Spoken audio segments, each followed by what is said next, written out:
Hello, and welcome back to the drawing board. Today, we're going to be learning how to draw the interesting concept of bubbles. I'll also be showing you the step-by-step process of drawing this piece of digital art incorporating bubbles on Procreate on the iPad. So, now that you know the plan, let's get started.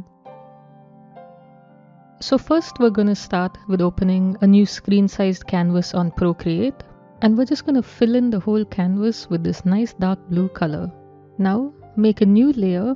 We're going to choose a new brush. I'd like to use the one called Procreate. I think I'm pronouncing that correctly. And we're going to use that to draw a circle.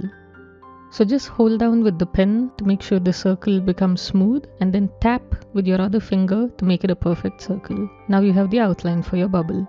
Now on a new layer, switch to a soft brush and choose a nice light blue color, and we're just going to paint in on these two sides a little bigger curve at the bottom and a slightly smaller one opposite it on the top. Now that we have that, on a new layer, we're going to choose pink as the color for the brush, and we're going to just add a little bit to the left side of the blue on the bottom and a little bit to the right side on the top. Basically, we want to make the bubble seem reflective, and this gives it that nice effect.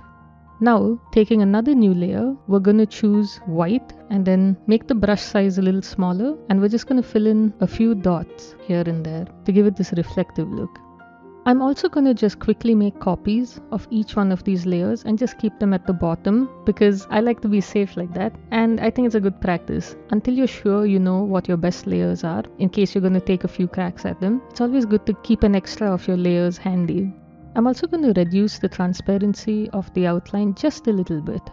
Let's merge the pink and the blue curves so that they're on the same layer.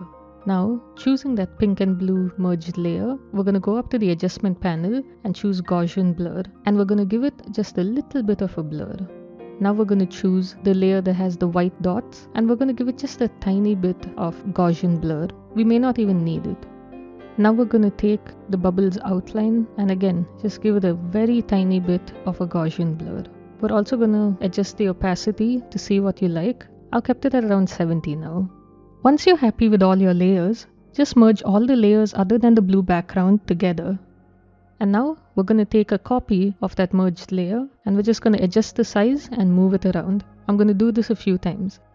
Always remember to copy the original merged layer because every time you make a copy, it loses just a little bit of quality. So it's always good to just keep recopying the original merged layer that you have rather than copies of the copies. Make sure to rotate them all around just so that they don't look like the exact same bubble. It gives it a bit of variety. Make sure to give them different sizes as well.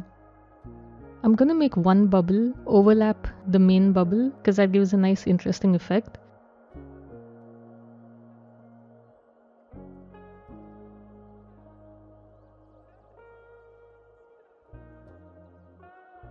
Once you think you have enough of a variety of bubbles spread around the canvas, we're now going to take a new layer and we're going to use the soft brush, take a bit of a medium blue and just brush across the canvas. Do this in about 2 or 3 places, maybe even adjust the blue to be a little lighter and run across it some more. I feel like this is a bit too light, so I'm going to add one dark blue line through the middle.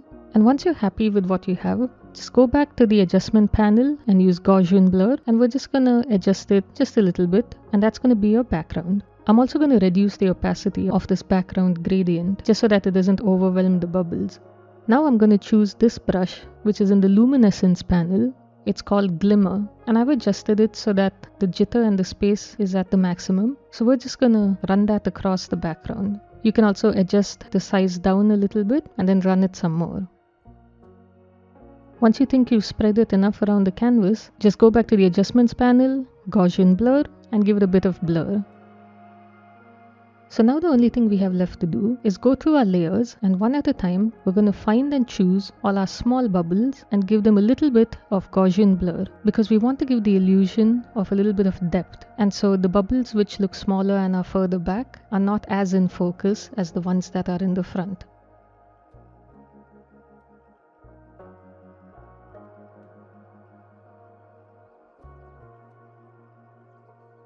Okay, so that should do it.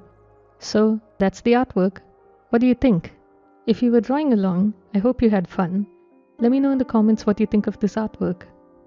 And if you like this video, please like and subscribe. It helps a lot. Anyway, I'll see you again at the next drawing board. Bye guys.